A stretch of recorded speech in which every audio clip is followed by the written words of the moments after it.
ချမ်းသာပေးပါစုပေါင်းစစ်တောင်းခြင်းအစီအစဉ်၌ပါဝင်ကြသောဆရာဆရာမများညီကိုမောင်နှမများအားလုံးပေါ်သို့ဖခင်ရဲ့ကောင်းချီးမင်္ဂလာများတက်ရောက်ပါစေဒီနေ့မှာကျွန်တော်တို့နဲ့အတူတူကဒီဆိုချီးမွမ်းမှုရအတွက်အတူတူကဖိတ်ခေါ်ပါတယ်ချီးမွမ်းခင်မှာတမချမ်းသာတစ်ပိုက်ဖတ်ကြားခြင်းပါတယ်တမချမ်းသာတော်မြတ်တစ်ပိုက်ကိုဖတ်ပေးခြင်းပါတယ်18ခုမြောက်သောစာလံအပိုင်းငယ်ကျမ်းမှာနှင့်အိုထာရဖျားကျွန်ုပ်၏ခွန်အားဗလာတည်ဟုသောကိုရောကိုကျွန်ုပ်ချစ်ပါ၏ထာရဖျားသည်ငါ၏ကြောင့်ငါ၏မျိုးရိုးငါကိုကဲ့သို့သောသခင်ငါ၏ဖျားငါကိုးစားသောစံတတိငါ၏အခွဲကငါကိုကဲ့တင်သောဥကြုံငါ၏ရေလိုက်ဖြစ်တော်မူ၏ကျွန်တော်တို့ဒီကချီးမွမ်းမှုရတဲ့ကျွန်ုပ်၏အရာခတ်သိမ်းဖြစ်တဲ့ဖျားခင်အနန္တကိုရှင်ဖြစ်တဲ့ဖျားကိုဒီလိုကချီးမွမ်းမှုရတဲ့ဖြစ်ပါတယ်ကျွန်တော်ရဲ့အသက်တာထဲမှာကိုရောမတပါကျွန်တော်တို့ကိုချစ်နိုင်တဲ့သူမရှိပါဘူးဆိုတဲ့ချင်းလေးအဖြစ်ဒီလိုကချီးမွမ်းမှုရတဲ့ဖိတ်ခေါ်ပါတယ်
ဖြစ်တဲ့ခက်ခဲရှိတိုင်းမှာလည်းဖျားရကျွန်တော်နားမှာ ဖိတ်ကူပြီးတော့ကုမပေးဖျားဖြစ်ပါတယ်ဆက်လက်ပြီးတော့အရှိကိုရှိတိုင်းလက်ခံတဲ့ဖျားကိုဆက်လက်ပြီးချီးမွမ်းကြအောင်ကျွန်တော်အသက်တာတွေမှာမစုံနေတာတွေအားနေတာတွေသူ့ဟန်ဆောင်ပြီးတော့ချစ်နေရလားဆိုတော့ဖျားကတည်တယ်ဒါပေမဲ့ကျွန်တော်ရောက်တဲ့ရက်ကနေပြီးတော့ဖျားကိုလမ်းခွင့်ဖျားကထူးတဲ့ဖျားဖြစ်ပါတယ်အဲဒါကိုကျွန်တော်တို့ဆက်ပြီးတော့ချီးမွမ်းကြရအောင်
Progo and every month you go where the Kumo period chances to my, the Muchiman Jimu Kubaji, Salasoma Goro to Bashi chances to my Simonjado to my Yasen or Mane tracking coming like happy Naramuba, no but with Name, see I know Santago, but if you want not have come, you tell me to Yasen for Male, come on at the Sasago, Pisio Monita, the Nashunama, ya long portion of the Sudan Saka, and then let him much on the bike of that king. Amen. 希望在咱们家喜欢我都偏开刚去对吧？的。အားလုံးကိုမင်္ဂလာပါလို့နှုတ်ခွန်းဆက်ပါတယ်။သင်တို့အားလုံးပေါ်သို့သခင်ယေရှုခရစ်တော်ထံတော်ဘာမှညီသက်ခြင်းတက်ရောက်ပါစေ။ပြီးတော့ကိုချမ်းသာပေးပါညစဉ်ဆုတောင်းခြင်းအစီအစဉ်၌ကြည့်ရှုခွင့်အားယူကြသောမိဘညီကိုမောင်နှမများဆရာဆရာမများချစ်တော်နှုတ်ဘတော်နားထောင်သောဓမ္မညီကိုမောင်နှမများသင်တို့အားလုံးပေါ်သို့သခင်ယေရှုခရစ်တော်ထံတော်ဘာမှစောင့်မခြင်းနဲ့တကွကွယ်ကာခြင်းခရုဏာကောင်းကြီးတက်ရောက်ပါစေလို့လည်းဆုမွန်ကောင်းတောင်းပေးလိုပါတယ်။နောက်ဘက်တော်အတွက်ဆက်ကပ်ဆုတောင်းကြပါစို့။ဘုရားခင်ဒီနေ့ညစဉ်ဆုတောင်းခြင်း၌ပါဝင်ကြသောသူများကောင်းကြီးပေးပါ။ဥဆောင်သောဆရာတော်ဆရာမများကောင်းကြီးပေးတော်မူပါ။ကြည်ရှုခွန်အားယူသောသူများအတွက်တိဆောက်ဆရာဖြစ်စေပါ။ဒီနေ့ညလေးကြော်ပြောတာထက်ကိုရောပြောခြင်းသာဖြစ်စေပါသခင်ရှုနာမအားဖြင့်ဆုတောင်းခြင်းဝင်ငှပါလေဘုရား။အာမင်။ဘုရားခင်ရဲ့ကျေးဇူးတော်ကိုချီးမွမ်းပါတယ်ဒီကနေ့ညဆုတောင်းခြင်းအစီအစဉ်၌ကြည်ရှုခွန်အားယူသောသူများတို့အားပေးခြင်းနာကတော့ကျမ်းစာမှာကောင်းကင်တမန်နဲ့တွေ့ခဲ့တဲ့ဖခင်ကြီးအကြောင်းဖော်ပြခြင်းပါတယ်ဒီလကဖခင်များနေ့ဖြစ်သလိုဖခင်ကြီးနဲ့သက်ဆိုင်ပြီးတော့အဓိကဖော်ပြခြင်းတာဖြစ်ပါတယ်အဲ့တော့ကျမ်းစာထဲမှာ ကောင်းကင်တမန်ဆိုတာကကျွန်တော်ယုံကြည်သူတို့အစီခံဖို့ဘုရားသခင်ရဲ့စေလွတ်ထားတဲ့စေတမန်တွေဖြစ်ပါတယ်ကျမ်းစာတော်လုံးမှာကောင်းကင်တမန်ဆိုတာ286ကြိမ်တွေ့ရပါတယ်ဒါကြောင့်ကျမ်းစာမှာကောင်းကင်တမန်နဲ့တွေ့ခဲ့တဲ့ပုဂ္ဂိုလ်တွေအများကြီးရှိပါတယ်အဲဒီကနေမှကျွန်တော်တို့ကောင်းကင်တမန်နဲ့တွေ့ခဲ့တဲ့ဖခင်တွေအကြောင်းကျွန်တော်လေ့လာမှာဖြစ်ပါတယ်အဲ့တော့စာတန်နဲ့တွေ့တဲ့အဖေဖြစ်ဖို့ထက်ကောင်းကင်တမန်နဲ့တွေ့တဲ့အဖေဖြစ်ဖို့လိုပါတယ်စာတန်နဲ့စကားပြောသောဖခင်ဖြစ်ဖို့ထက်ဖယားနဲ့စကားပြောသောဖခင်ဖြစ်ဖို့လိုပါတယ်ကျမ်းစာမှာဆိုရင်ဧဝဆိုတဲ့အမေနဲ့အာဒံဆိုတဲ့အဖေနော်လူလင်မယားနှစ်ယောက်ကဖယားနဲ့စကားပြောရမယ်စာဧဝစာတန်နဲ့သောစကားပြောလိုက်တဲ့အခါဆုံးရှုံးသွားတယ်။နောက်ဒီနေ့ကျွန်တော်နေ့ရက်စံတိုင်းဘယ်သူနဲ့စကားပြောနေလဲအရေးကြီးပါတယ်။ကျွန်တော်စကားပြောတာဖယားနဲ့ပို့ဖြစ်ဖို့လိုပါတယ်။နှုတ်ကပတ်တော်ကိုခံယူတတ်ဖို့လိုတယ်။ဖယားစကားနားထောင်တတ်ဖို့လိုတယ်။ဒါသခင်ယေရှုကပြောပါတယ်ကြားတတ်သောနားရှိသောသူမည်သည်ကကြားပါစေလို့ပြောပါတယ်မြင်တတ်တဲ့မျက်စိရှိသောသူမြင်တတ်ပါစေလို့ပြောပါတယ်မျက်စိရှိပြီးကျွန်တော်မြင်တတ်ရမယ်နားရှိပြီးကြားတတ်ရမှာဖြစ်တယ်ဒါကြောင့်ကျမ်းစာထဲမှာကောင်းကင်ဘုံနဲ့တွေ့ခဲ့တဲ့ဖခင်တွေဟာသူတို့ကောင်းကင်ဘုံရဲ့စကားကိုနားရှိပြီးကြားတယ်မျက်စိရှိပြီးသူတို့ကောင်းကင်ဘုံကိုကြည့်ခဲ့တယ်သူတို့သက်တာနှလုံးသားရှိပြီးဘုရားကိုကိုးကွယ်ခဲ့လို့ဒီဖခင်တွေကိုဂုဏ်ပြုထားတာတွေ့ရပါတယ်ဒါဒီနေ့ကျမ်းစာထဲမှာကောင်းကင်ဘုံနဲ့တွေ့ခဲ့တဲ့ဖခင်တွေအများကြီးတွေက၄ယောက်ကြောင်းပြောခြင်းနဲ့ကျမ်းစာမှာနံပါတ်1ကောင်းကင်ဘုံနဲ့တွေ့ခဲ့တဲ့ဖခင်ကမာနော်ဖြစ်ပါတယ်မာနော်ဆိုတာကဘယ်သူလဲဆိုတော့ရှန်ဆောင်ရဲ့ဖခင်ဖြစ်ပါတယ်မာနော်ဆိုတဲ့နာမည်အဓိပ္ပာယ်ကယက်နာသည်ပြန်လဲဖန်ဆင်းသည်လို့အဓိပ္ပာယ်ရပါတယ်မာနော်တို့လင်မယားနှစ်ယောက်ကအတူချုံပြောရင်တော့ကျမ်းစာထဲမှာသူတို့လင်မယားနှစ်ယောက်ကခလေးမမွေးပါဘူးမြုံပါတယ်တရားသူကြီးမဆာခန်းကြီး73ငယ်8ကနေ14ထိဖိုင်တွေ့ရပါမယ်ဒါပေမဲ့သူတို့ကမြုံပေမဲ့လူသားမြုံပေမဲ့ဆုတောင်းခြင်းမမြုံတဲ့အခါကောင်းကြီးရပါတယ်လူသားမြုံပေမဲ့ကိုးကွယ်ခြင်းမမြုံတဲ့အခါကောင်းကြီးရပါတယ်လူသားမြုံနေပေမဲ့ဖယားနဲ့အဆက်အသွယ်ပြုခြင်းမမြုံတဲ့အခါသူတို့မြုံနေတဲ့ခလေးလေးရောက်လာပါတယ်တောင်ဒီနေ့လောကကြီးမှာတင့်သက်တာမှာအခြားတွေမြုံနေပေမဲ့ကိစ္စမရှိဘူးမိတ်ဆွေဆုတောင်းခြင်းမမြုံစေနဲ့ကျမ်းစာဖတ်ခြင်းမမြုံစေနဲ့နှုတ်ကပတ်တော်နားထောင်ခြင်းမမြုံရင်ကောင်းကြီးလည်းမမြုံဘူးဆိုတာတွေ့ရပါတယ်ဒါကြောင့်သူတို့ဆုတောင်းတဲ့အခါဘုရားသခင်ကသူမိမမာနော်ရဲ့မိမရှိကောင်းကင်ဘုံလွတ်ပြီးတော့စကားပြောပါတယ်တရားသူကြီးမဇာခန်းကြီး73ငယ်8ကနေ14ထိဖိုင်တွေ့ရပါတယ်ဒါပေမဲ့ဒီမာနော်ကသူမိမတွေ့ခဲ့တဲ့ကောင်းကင်ဘုံသူ့ဘာတွေ့ခြင်းတယ်ဗျအဲ့ဒါထူးခြားတယ်တကယ်တော့ကောင်းကင်ဘုံသူ့ကိုတိုက်ရိုက်လာတွေ့တာတော့မဟုတ်ပါဘူးသူမိမကိုလာတွေ့တယ်မင်းတို့ကလေးမွေးမယ်အဲ့ကလေးကိုစပီးမတော့ခိုင်းအောင်စပီးမရိပ်ရဘူးနာဇရီလူဖြစ်တယ်ဆက်ပြီးသူညွှန်ကြားချက်တွေရှိပါတယ်ဒါပေမဲ့ဒီမာနောဟာမိမနဲ့တွေ့ပြီးပေါ့မဟုတ်သူကိုယ်တိုင်တွေ့ခြင်းနဲ့စံတရှိတယ်ဒါဒီနေ့ချက်တော်ခင်မွန်းတယ်များချက်တော်ဖခင်များကျွန်တော်ဘုရားကိုတွေ့ခြင်းနဲ့စံတရှိခြင်းကောင်းကင်တမန်ရဲ့စကားကိုနားထောင်ခြင်းနဲ့စံတရှိခြင်းနှုတ်ကပတ်တွေတော်တွေကိုနာယူခြင်းနဲ့စံတရှိခြင်းဟာမင်္ဂလာရှိတယ်ဆိုတာတွေ့ရတယ်တချို့ကဘောလုံးပွဲကြည့်ခြင်းနဲ့ဆန္ဒရှိတယ်အရက်သေးစားတောက်စားခြင်းနဲ့ဆန္ဒရှိတယ်တချို့ကအချမ်းရာကိုအာယုံပြုတဲ့ဆန္ဒရှိတယ်ဒါနဲ့ကျွန်ုပ်ကတော့ဖယားရဲ့စကားကိုနားထောင်ခြင်းနဲ့ဆန္ဒရှိရမယ်ဒါကြောင့်မာနော်ဟာသူ့ဇနီးကိုပြောတယ်အဲ့ကောင်းကင်ဘုံနဲ့သူတွေ့ခြင်းနဲ့ဆိုတော့တကယ်ပဲဗျာသူတောင်းတတဲ့အတိုင်းကောင်းကင်ဘုံမာနော်လာတွေ့ပါတယ်တွေ့ပြီးတော့ညွှန်ကြားတဲ့အတိုင်းအတိအကျပြောပါတယ်ဟုတ်တယ်မင်းတို့လင်မယားခလေးရမယ်ဒီကလေးကထူးခြားမယ်ကောင်းကင်ဘုံညွှန်ကြားတဲ့အခါမှာပြောပြီးတဲ့အခါမှာတရားသူကြီးမဆာအခန်းကြီး73နဲ့7ကိုကြောဖတ်ပြအောင်မာနော်ကလည်းကိုတော်ဤစကားပြည့်စုံပါစေတော်အဲဒီစကားလေးကထူးခြားတယ်တခါလေးအိမ်အောင်ရှင်တွေကပြောတယ်ငါစကားတိုင်းမင်းတို့လို့ငါကြွေးတာမင်းတို့ဆန်းမာနော်တော့လို့မပြောငါစကားတိုင်းလို့မပြောကောင်းကင်တမန်စကားသူတို့အိမ်မှာပြည့်စုံပါစေတော်လို့ပြောတဲ့အခါသူတို့အိမ်မှာဝမ်းမြောက်စရာသားယောက်ျားလေးရောက်လာတယ်ရှန်ဆုံလို့ခေါ်တယ်ဒီကလေးကိုဘုရားကကောင်းချီးပေးတယ်ဒါပေမဲ့ तू ကနားမထောင်လို့သာရှန်ဆုံကပြိုလဲသွားတာသူ့မိဘတွေကနားထောင်တော့သူတို့တော့ဝမ်းမြောက်စရာရှန်ဆုံလေးရောက်လာတယ်တောင်ဒီကနေ့ကျွန်တော်ရဲ့အိမ်တွေမှာကျွန်တော်စင်ကျင်စရာကဘဝမှာကောင်းကင်တမန်ရဲ့စကားနှုတ်ကပတ်တော်ရဲ့စကားဖယားရဲ့စကားတိုင်းတို့အိမ်ဖြစ်ပါစေလို့ဝန်ခံရင် Any Zagarema, one young Champala may, Surago, Namate Mano, Tata Apshi Sinjibu Chipare. Loga ye Zagan, Loga ye, Jomiani, Chiponi, Chini, Jomiani, Dime Chipazi, so Kakajim Pimani, Yaulama Chipar. Payay no go to nine do Imam Piso Bazi, so Ning the Chin and Luchong Jin, Kansayama Chidi. The Mano Kedo, Payay, Zagat and Piso Bazi, one Kata go to Miachipo, the Api Chit. Namani to the account in Mane to get out of Jota Chipar. Mother Ganite and a Sakuan in a city pine, 2 Yama. Yota Surrender made Vega to tap in me to David Yawa. Mero Maria came on Yota Chipar. Tugacharo, Nya 8 Chima. Come in a man too. Ema option last have your option. To a Marie will some quambo look at Chima, come in Tamanga, now they are going on to some Piana candidate Chima. Come in a man's ago, not town like they come on. 2 John Unity General Pioneer option. The Gani woman some Piana cadet chain you leave young in that. I was Yotaka Mario to some quabo, some pianide. So I was some quadrant to Chion Jaro, Jenny, coming around La Biore Mason and Ore, and at the Shannon on a sweater breathe, Masui Mane. Down the coming months ago to not town like they come on. 2 Rogaunu Kojan Kayanu. Mario Gauns or 10 day baby, the case you muy pambo to a go. Up she breathe all the shell. Didn't Chaton, Pagamia, Chatonico Momamia. General Payay and Nangano to a thousand to a Apiasi to Mapchipazine, up she pido to Miapchipasi.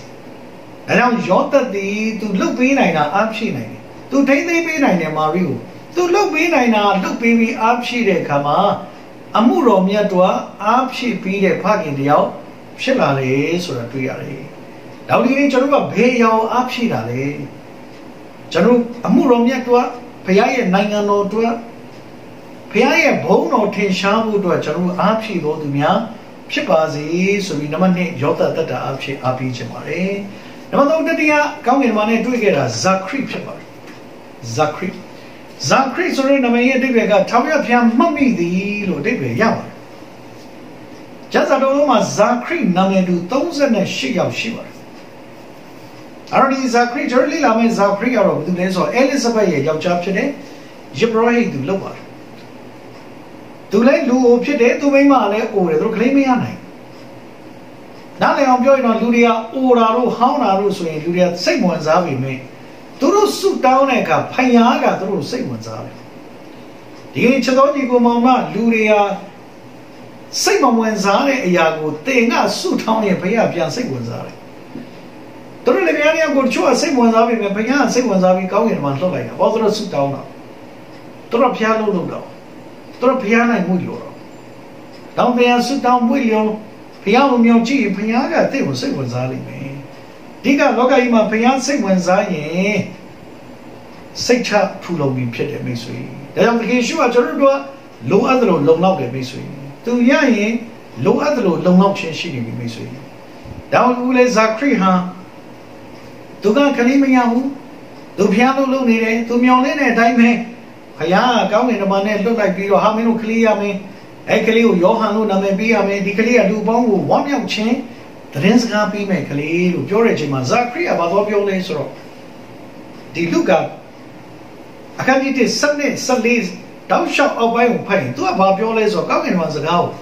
Pima Malans, to top your recama, come in Mantu, Bob your laser. Nazaga, Shimmy. Have me my Jone John and me army. There I can live maybe ma, I can live Namepio, baby mammy pia, Zagapio Naima. How do you champion Zankri at the da? Panya Lulu, Panyashi Amamolino. Gauji or Yan, the Abi Maya. Panya Lulu, Paya the Renzago, Majo no hour. Payalo Lupi, Paya Gayuna go. Mati Memi and Puro, a shakway yoga. Down Chazarema, come in one to the party, Rema, Zakria, do it or do ya? There are 2 young Gizian Anero. Senon Jo Mayao, Abi Maya. Come in one during Nazaga Piso, and me my Jonet of Mia Kama. Down in Chalonico Mama, sit down me Joma Missy. Super down in Joma Missy. Chanza Mapakin, like shout Chelsea Shiva. တရားမနာခင်ကိုနှုတ်ကပတ်တော်တိုင်းအသက်ရှင်ခြင်းစိတ်ရှိရတယ်အဲ့ဒီပုံမှာပဲဘုရားအလုပ်လုပ်ပါဆိုတော့တောင်းနဲ့မယုံရင်လည်းဘုရားမပြီးဘူးအခုဇာခရိယာမျော်လင့်တယ်ဒါပေမဲ့မယုံတဲ့ကြောင့်ဘုရားသခင်ကသူ့စကားတော့ပြည့်စုံနေတယ်ကောင်းကင်ဘုရားရဲ့စကားပြည့်စုံတယ်ဒါပေမဲ့သူအားပြီးမှရတယ်အဲ့တော့ဒီကနေ့သိကိုအားပေးခြင်းတယ်ဘဝမှာစင်လုံးကြောကောင်းကြီးရဖို့ဘုရားရဲ့စကားကိုအကျွေးမဲ့ယုံရင်သိကိုဘုရားကမဖြစ်လေစင်လုံးကြောကောင်းကြီးပေးမှာဖြစ်တယ်ဒါဒီကနေ့ဘဝမှာအားသွားဖို့အတ္တတွေမှာအားသွားဖို့ဘုရားရဲ့ဂရုတော်ကိုအကျွေးမဲ့ယုံပြီးတို့အိမ်မှာဘုရားရဲ့နှုတ်ကပတ်တော်ကရောက်လာတဲ့သတင်းစကားတိုင်းဖြစ်မယ်လို့ယုံကြည်ရင်ဝမ်းမြောက်ဖွယ်ရာသတင်းစကားနဲ့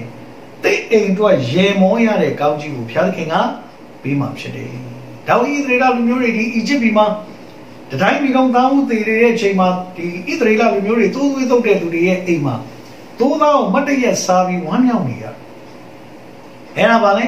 ဟုတ်တယ်ငိုကြွေးတဲ့အချိန်မှာဘုရားကရေမောခြင်းနဲ့သူ့သတင်းစကားနဲ့သူ့အသွေးတော်လွှမ်းခြုံထားတဲ့သိုးသွေးကိုတုတ်ထားသူ့ရဲ့စကားနားထောင်တဲ့သူကိုသူ့ဟာသူလုံခြုံမှုပေးတာဖြစ်တယ်။ဒါဒီကနေ့ချက်တော်ညီကိုမောင်မများအသက်တာမှာတိတ်အိမ်နဲ့တိတ်ဝန်းကျင်လုံခြုံခြင်းဘုရားရဲ့စကားကိုနားထောင်ဘုရားရဲ့သတင်းစကားကိုယုံဘဝမှာမအားမဲနဲ့လုံခြုံပြီးကွယ်ကာဆောက်မတဲ့ကောင်းကြီးကိုခံစားရမယ်။ဒါကြောင့်ဒီကနေ့ဇာခရိယာမယုံတဲ့အခါမှာအားပြီးမှခလေးရတယ်။ဒီကနေ့ကျွန်တော်အကျွေးမဲ့ယုံရင်စင်လုံးကြောကောင်းကြီးဖြစ်မယ်ဆိုတာနံပါတ်3အနေနဲ့ပေါ်ပြခြင်းနဲ့နံပါတ်4နောက်ဆုံးကျမ်းစာမှာဒီကောင်းကင်မှာနဲ့တွေ့တဲ့နောက်ဆုံးဖခင်ကတော့ကောနီလီဖြစ်ပါတယ်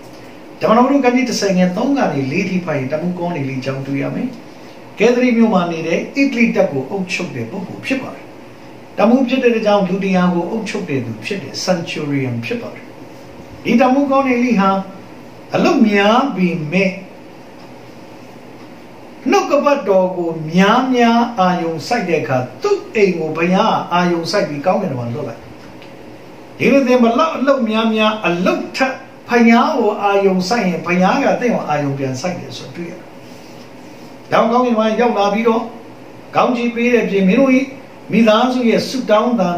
ပေးကမ်းခြင်းအားလုံးဟာဘုရားရှိတတ်တယ်လို့ကျမ်းစာအဲ့လိုရေးထားတယ်။ဒီနေ့ကျွန်တော်တို့အိမ်ကနေဘယ်အရာဘုရားရှိတတ်တာလဲမိတ်ဆွေရုပ်ရှင်တွေလား Facebook သုံးခြင်းလားလောကသချင်းဖွင့်ခြင်းလားညီးတွားခြင်းလား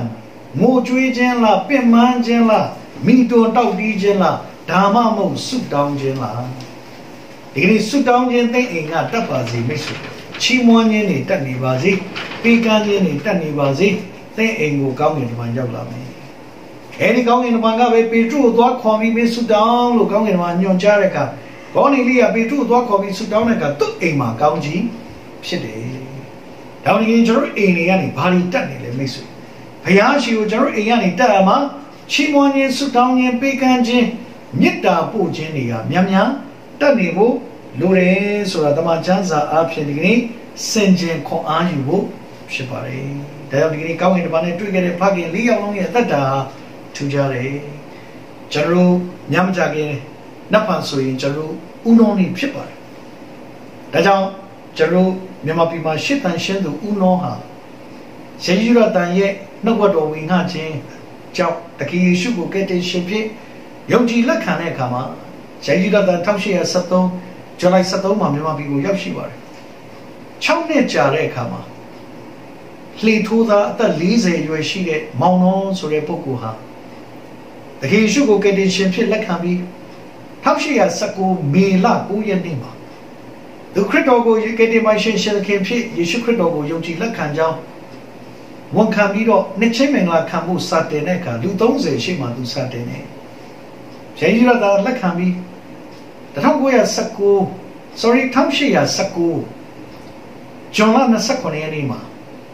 ဦးနောကိုလက်ပြကံမှာနှစ်ချင်းပေးခဲ့တယ်။အဲဒီရှေ့တန်ရှင်းသူဦးနောအဖြစ်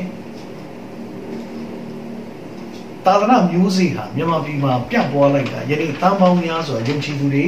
ဖြစ်သွားခဲ့တယ်။ဒါကြောင့်ရှစ်တန်ရှင်းသူဦးနောကိုကျွန်တော်ကာကွယ်ပြုတယ်။ယူသားခြင်းဖြောင့်မတ်ခြင်းသစ္စာရှိခြင်းတည်ကြည်ခိုင်ခန့်ခြင်းယုံကြည်ခြင်းကိုမလျှော့တဲ့အခါမှာသူအဖြစ်ယုံကြည်သူတွေတိုးပွားဝင်ရခဲ့တယ်။ဒါကြောင့်ဒီကနေ့ချစ်တော်ညီကိုမောင်မများ这嘛差压力要的给上去没事，我这要多嘞，上次要多嘞，营养必须的要多嘞，啊，老的要多嘞，给上去没事，适当年没要谁呢，用几年没要谁呢，起码年没要的远，电脑也没打字，电脑啊得的，电脑稳健不，培养个嘞，没要嘞，高级的呢，不也比国家嘛偏强。阿比鲁嘛嘞，到底你高年嘛呢？对个嘞，拍个礼物嘛嘛喏，要得Zakri高年礼物，阿得大哩个都，啊最尾用个高年嘛是个我看哩，平常也特定是个用起来看哩，应该你适当期望过为者呢，得到一批巴子，对阿得大个你平常不停下来，阿得大阿片，现在深度无脑路个都，对地在昂得啥时做用起前的看看哩。啊，这些小老板路安排的，那时候呢，五马里的股票比你讲9千吧，你看看有没有个，干嘛多吧？干嘛多呢？看嘛都干嘛多比着，米里有πιο多吧？而且嘛边两家不离个，大比着都来先到嘛，到米两家不离个米吧，看米里个没有啦，而你有没有来先比呢？两家不离股票吧，米嘛嘞。而咱家不那个米的，我说米里面啊，偏忙了嘞。而且嘛，你牛米啊，咱家不那个鸡皮标啊，米里啊面嘛嘞，现我们面路忙呐，现我们面路。这个呢，老个伊嘛，假如个，门面贵呀嘛，路的压力，老个伊嘛，平常嘛那的压力，嘛路米过，路阿巴嘞。你牛米啊，米贵么就咱家不那个hand几的啦。แต่ก็ตุตั้มมันชักกับว่าเลยมีนี่อยู่จีอ่ะมาแต่ตัวยันตั้มมันชักไปทีนี้จันรู้อะไรพยายามนักวัดโดสิจิจิชูอ่ะมาแต่ทีนี้นักวัดโดจิชูโดดูพยายามจิชูโดดูอ่ะมีสัจใจตั้มชิบูพยายามสัจใจตั้มชินเนี่ยพยายามอลูได้ตั้มชินเอรีอลูได้ตั้มชินเนี่ยดูยังอลูที่ส่งยาตัวพุ่งกูเลยพยายามกับจิตสิบีมาจิตเนี่ยจานาดูยกเช่นสิได้นักวัดโดได้ยัดที่เลี้ยก้าวเงินมาสักการน้าทองเลี้ยพยายามนักวัดโดอัตางกูน้าทองแต่เชื่อใจว่าสู้ดูเปียวยินดีก็ชอบดูว่าเลยจานาดูยกเช่นสิได้พิจารณาเขียนตาบีกำจีปีว่าสิสุดดาวจะว่าสู้เชื่อใจเจสุดเดมาเลยทีนี้เนี่ยใจอย่างตัวที่อาสกาดีนั่งลงน้ำมันมีสวยสิบ้าอัตตามาพยายามกูอุดทานเนี่ยก็รออัตตาก็รออลูรกูวันคำมีรออัตตาเช่นนั้นตัวตุมีอาพิสิบ้าทีนี้จิชุขวานตัวตุอ่างกูที่ชุนามันเนี่ยกำจีปีเลยดีซีเซงกูอุสาวโนปีเรากูฉันตาปีบ้าสุดดาวซีเซงกูอุสาวโนเด็กเขาเรียกเสียเราอุบังเต็นยอนเนี่ยว่าเสียเป็นตัวเข็นเนี่ยวิจิตรมองนะนี่เส้นได้อุสาวเนี่ยสุดดาวเจนพยายามวันไหนกูอยู่กูตัวต้องอาพีเจนจังเสียเรามีตาสุดตามีเมียมีเมียทำให้เราเนี่ยมาตาวิเสียเราเนี่ยจะนี่เด็กกูต้องพิจารณาบ้าจุดเป็นจิชุโดเสียเสียมาเมียมีตาจุดเมียลงอาจารย์ยารียอดเป็นสุดดาวเนี่ยไม่ยอมบุจานสับพัดเชไม่ยอมบุชิมวันเจกูเวเจมาไม่ยอมเป็นเนี่ยจะรู้เองเนี่ยจะรู้ตัดดารีกันนี่พี่รอวันยังพยายามปูโซดการีก็รู้ชีเรามั่งตัวตั้งมีตัวตุเมียพิสิบ้าทีนี้จุดเป็นมีมาในงานของจีกูกำจีปีบ้าอีจีกูวันนี้เลี้ยได้มีมามูจุยนี่เนี่ยดูดีเนี่ยยี่ตกปีบ้าสิ่งใดอย่างนี้ตัวดูดีอนาคตบ้าสิจุดเป็นสเปนจังแชมเปี้ยนนี่ตัวตุเมียกูเวการงบ้าสาเสียจัดดาวตัวตุเมียตัวดูว่าเด็กสาเสียสิวารีเพียรเข็นทับบ้านงบ้าปีนั้นได้สลีกูมายิงวัวเชนเนี่ยว่าลงชงยิงบีบีอาเกมวิจิเนี่ยปัจจุบันว่าจุดเป็นโควิด-19 โยกาตัดยาไลน์กูดูดีอาจับลานี่เนี่ยเชื่อมาโยกากูสักมือเกมวิสิบ้าเนี่ยมาปีนั้นก็มาลงมาดีโยกาจีกูเกมวิสิบ้ากาเวซีทูบีตัวดูเลยตัวชิมวันลงมาทูยาดีตัวดูเลยตัวก็เรียนลัดตัวทูเวกว่าการงบ้ากูตัดสิเลมีอันส่งปอทอนในอัลมาซารงบ้าจุดเป็นไทยพันธุ์เจนขายาเลย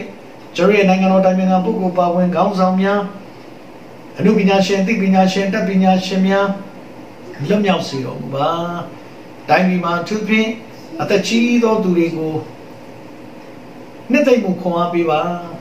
อภิเมรีผู้พ่อรีดอกอุลีรีมีบ้านนี้กูมองมาลงกับจีปีรงบ้ากะลีตุเงี้ยดีขึ้นกาลามาตัวเราตัวปุยโยกาลงที่อามาขันซายาบีเมคลีรีอาลงกูดีโยกาซูจิกาเพชาบาเชนโซรีกูเพชารงบ้า တိုင်းပြည်မှာငြိမ်သက်ခြင်းကိုပြီးတော်မူပါဘေးဘရကင်းဝေးစေတော်မူပါဖျားခင်ပြည်သူတွေလိုလားတောင်းဆိုတဲ့စစ်မှန်တဲ့တရားမျှတမှုနဲ့ဘရရှင်ထံတော်ဘာကစစ်မှန်တဲ့ကောင်းကြီးနဲ့ကွာတကယ်ကိုဝမ်းမြောက်စရာသတင်းစကားပေါ်ထွက်စေပါဒီနေ့ကြားရတဲ့တရားစကားသည်အားလုံးရဲ့နှလုံးသားမှာအမြင့်ဆွဲစေလျက်တိဆောက်ဆရာနဲ့ခွန်အားရစရာဖြစ်စေပါကြည့်ရှုတဲ့မိသားစုတိုင်းကိုငြိမ်သက်ခြင်းလုံခြုံခြင်းနဲ့ကွာစားစရာငွေကြေးချမ်းသာခြင်းလိုအပ်တာထက်ပူရှာတဲ့ကောင်းကြီးကိုပြီးတော်မူပါနေ့ရက်စင်တိုင်းဒီအစီအစဉ်ကိုကြည့်ရှုခွန်အားယူတော်သူများဆုတောင်းတော်သူတွေရဲ့ဆုတောင်းတာကိုနားကြောင်တဲ့မြန်မာပြည်နဲ့ကမ္ဘာကြီးပေါ်မှာဒီယောဂါကြီးကင်းစင်စေလျက်မြန်မာပြည်သူပြည်သားအားလုံးတို့လုံခြုံခြင်းကောင်းကြီးကိုပြီးလျက် COVID-19 ယောဂါမဟုတ်ဘဲအခြားယောဂါရှင်များဆိုလည်းချမ်းသာစေပါကိုဝန်ဆောင်မိခင်များကောင်းစွာမွေးဖွားနိုင်စေပါမော်ဒကာမောင်သူမိယထာမောင်သူလေးရင်စပိန်ဆိုင်ကားဆိုင်ကဲရောယထာမောင်တော်သူအားလုံးကိုဘေးဥပမျိုးမျိုးမှာကွယ်ကားပါရေကြီးခြင်းရေရှမ်းခြင်းပဲရှားပါမုန်တိုင်းတိုက်ခတ်ခြင်းတွေပဲရှားပါမြေပြိုခြင်းတွေရောမီလောင်ခြင်းတွေဘုံပေါက်ခြင်းတွေစသဖြင့်ဒါတွေအားလုံးကိုပဲရှားတော်မူပါယနေ့ဆုတောင်းတဲ့အားလုံးနာကြောင့်တဲ့ဘုရားရဲ့လက်တော်သည်မြန်မာပြည်နဲ့ကမ္ဘာကြီးကိုကွယ်ကာလျက်ကြည်ရှုတော်သူတွေရဲ့မိသားစုများအားလုံးနဲ့တကွမွေးနေ့ရှင်များမင်္ဂလာနှစ်ပတ်လည်ကြာရောက်တော်သူများကောင်းချီးပေးပါခေါ်တော်မူခြင်းခံရတဲ့သူတွေရဲ့ချက်ရှိတဲ့မိသားစုနှစ်သိမ့်မှုပေးပါဘုရားရဲ့လက်တော်သည်အားလုံးကိုဆောင်ထိန်ပါမိကြောင်းထာဝရဘုရားသည်သူတို့ကိုကောင်းချီးပေး၍ဆောက်မတော်မူပါစေသောထာဝရဘုရားသည်သူတို့၌ရွှေမျက်နှာတော်လင်းလို့၍နာကျေးဇူးပြုတော်မူပါစေသောထာဝရဘုရားသည်သူတို့အားလုံးကိုမြှောက်ကြည့်၍ကြွယ်ဝချမ်းသာခြင်းပေးတော်မူပါစေသောအနန္တကိုရှိကမိတော်သားတော်တန်ရှင်တော်မြတ်တော်တို့မှဆုဖျားထံတော်ပါမှာငြိမ်သက်ခြင်းလုံခြုံခြင်းကွယ်ကာခြင်းကြမ်းမာခြင်းအသက်ရှိခြင်းသာငြိမ်ခြင်းဘေးဘရကင်းဝေးခြင်းနဲ့တကွဝမ်းမြောက်စေရာသတင်းစကားကောင်းကြီးတို့သည်ကြည့်ရှုတော်သူများနဲ့တကွမြန်မာပြည်သူပြည်သားများကဘာကြီးပေါ်သို့ယောဂကင်းဝေးခြင်းတို့သည်ကာလဆယ်မြဲတက်ရောက်တည်ရှိတည်နေပါစေသောအာမင်အာမင်